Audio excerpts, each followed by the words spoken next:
Many players have had amazing seasons where they didn't win MVP, debate that still gets talked about heavily to this day. Some of the best players all time to never win a single MVP award: Jerry West, Elgin Baylor, and Dwyane Wade. The best of the very best usually have multiple MVPs throughout their careers, and some should have won more than one. How's it going, guys? My name's Wilson. Today, we'll take a look at 15 of the best NBA seasons since 2000 that didn't result in winning the MVP trophy. Instead of ranking those seasons in order, I'll list the years starting from the beginning in yearly order. 2001, Shaquille O'Neal. After a dominating 2000 season, the Big Diesel was still at the height of his powers. Averaged 28.7 points, almost 13 rebounds, 2.8 blocks, 74 games played on a 56-win Lakers team, 11 short of the previous year, finished third place behind Iverson and Duncan, also mainly because Kobe Bryant averaged 28.5 points and there were tensions between the two. Bryant was already one of the best players in the game, even though Shaq was still the superior player. The two kind of cancel each other out on the MVP voting. O'Neal would destroy and annihilate anybody and everybody that stood in his way. During LA's historic 15-1 playoff run, outplayed Duncan, averaged 27 and 13 on 54% shooting, Duncan 23 and 13. Also got the best of Iverson, 33 and 16, demolished Dikembe Mutombo in every way imaginable. Although Kobe was also amazing in those playoffs, Shaq proved once again who was the most dominant player in the game. Jason Kidd 2002. After his arrest for domestic violence in 01, Phoenix traded him to New Jersey, instantly turned the franchise around. Although his numbers weren't eye-popping, 15 points, 7.5 rebounds, 10 assists, his intangibles and defensive tendencies led to many wins. Duncan had the better numbers of 25 and 13, but San Antonio's been a great team since his arrival. While the Nets earned the #1 seed in the East out of nowhere in a slower pace era, the 6'4" point guard led the league with 8 triple-doubles, second in steals, led the Nets all the way to the finals, averaged almost 28 and 9 in 20 postseason games. Tracy McGrady 2003. His best year, only 23 years old, averaged an incredible 32 points, 6.5 rebounds, 5.5 assists, 1.7 steals, dragged his weak Magic team 42 wins, while the 30-year-old Grant Hill played just 29 games with injury. Wasn't the same. Tick T-Mac off that Orlando team. They barely win 15 games. Absolute MVP worthy type numbers. His team just didn't win enough. The 6'8" forward style of play would have easily translated to today's NBA. Capable of doing it all, excellent from 3 and a great playmaker. Won the scoring title, named to his second straight All-NBA first team. There was a heated debate between him and Kobe at the time. The best of 5 first-round series was changed to a best of 7. Against the 1-seeded Pistons, Orlando had a 3-1 lead, which would have won them the series in previous years, but lost 3 straight to a superior team, all by double digits. Despite putting up his usual regular season numbers, his team's second option, 21-year-old Drew Gooden. Kobe Bryant 2003, finished third on the list, averaged 37 and 6, 2.2 steals, almost a block, shot over 38% from 3 at the height of his athleticism.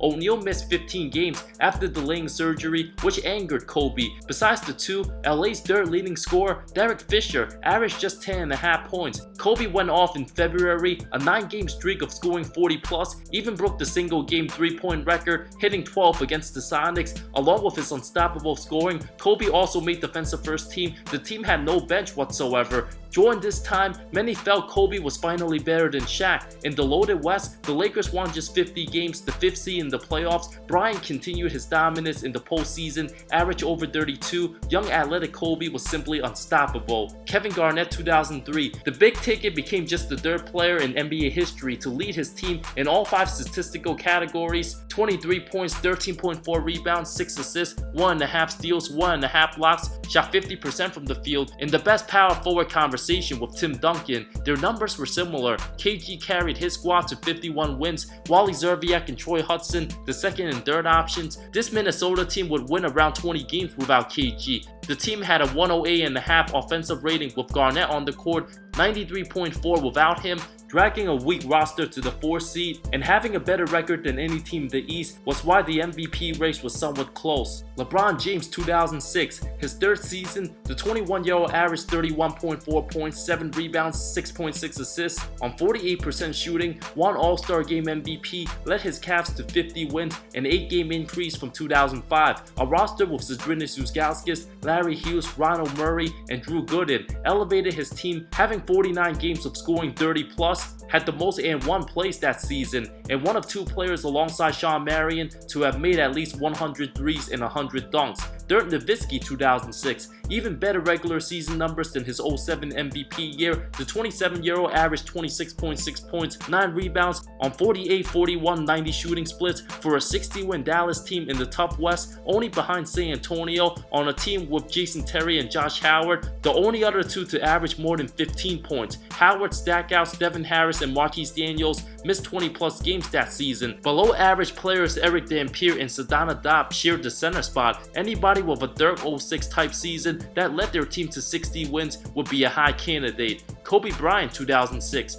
who single-handedly carried his bad supporting cast the whole season, the highest scoring year since Jordan in '87, put up 35.4 points, over 5 rebounds, 4.5 assists, 1.8 steals, 45% shooting. No other teammate averaged more than 15 a game. Smush Parker, Chris Mim, Brian Cook, and Kwame Brown started most of their games. Parker, the third leading scorer on the team. Take Kobe off the roster, this team wouldn't even win 10 games, and yet Kobe dragged these Lakers to the playoffs, 45 wins, good for the 7th seed in the way more competitive Western Conference. His scoring outburst was unreal, having 27 games scoring 40 plus. His team went 18-9 in those games, putting himself in the same class as Wilt Chamberlain. After outscoring Dallas for 3 quarters, a month later dropped 81. That season alone, teams failed to score 81 206 times, averaged 43.4 points in the month of January, the highest mark since March of 1963. Because of his reputation with Shaq, Bryant was still hated by the media. Nobody else with his weak supporting cast could have done a better job.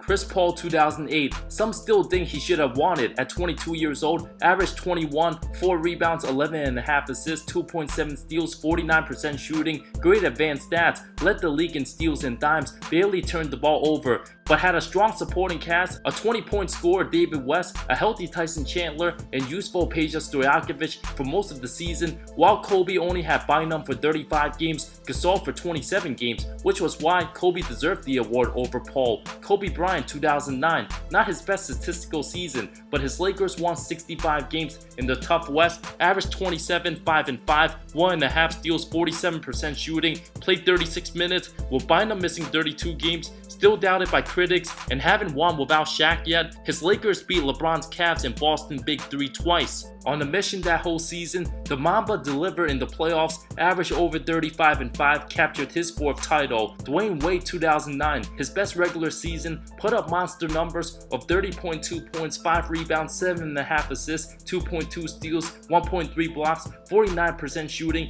for a 43-win Heat team, the same team that won 15 games the season before. Wade was hurt and missed a lot of games. Single-handedly brought the team back with the worst record to becoming the 5th seed, the team's only big addition. Second leading scorer, rookie Michael Beasley at 14 points. The best player conversation was between Kobe and LeBron for a couple years. While Wade was forgotten, after Miami's struggle since winning the title, inserted himself in that discussion for a bit, having similar numbers to LeBron because James's cast won 23 more games than Wade, putting up monster numbers as well in the same conference. Hard to argue against LBJ. Kevin Durant 2013, one of the most underrated seasons that never gets talked about because prime LeBron was historically great. Nobody else was in the discussion for MVP. More people remember Carmelo's one first place vote over Durant's amazing season at 24 years old, averaged over 28, 8 rebounds, 4.5 assists, over a steal and a block on 51, 42, 90 shooting splits, led OKC to 60 wins. After the franchise traded James Harden, KD improved every part of his game. The Thunder had home court advantage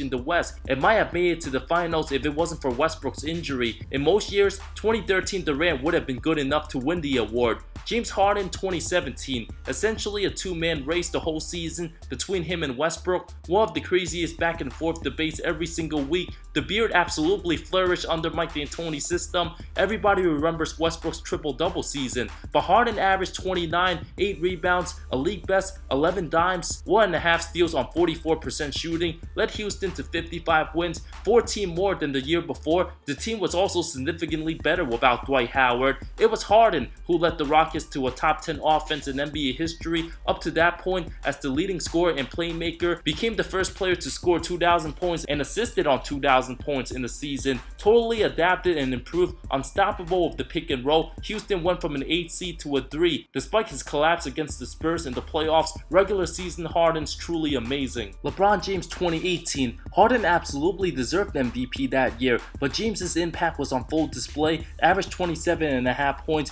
8.6 rebounds, over 9 assists, 1.4 steals on 54% shooting. His offense was still as dominant as ever. For a 50-win Cavs team, landed him the 4th seed, but the team's defense as a whole was awful, including James. In many stretches of the season, even after Kyrie demanded a trade, Isaiah Thomas didn't work out. If James led this team with Kevin Love as the second best player all season to over 55 wins, there's way more of an argument for James being the MVP, but since his team went 6-8 in January, a lot of those losses were blowouts. He also deserves some of that blame, but increased his production in the postseason. But too bad the regular season MVP award doesn't include playoff dominance. James Harden 2019. Even after the MVP was announced, the Beard was still disappointed by not winning the award, despite posting averages of 36 points, 6.5 rebounds, 7.5 assists, 2 steals, 44% shooting. If the season started after December 8th, not counting the first 25 games of the season, Harden would have likely won the award. Chris Paul missed 24 games,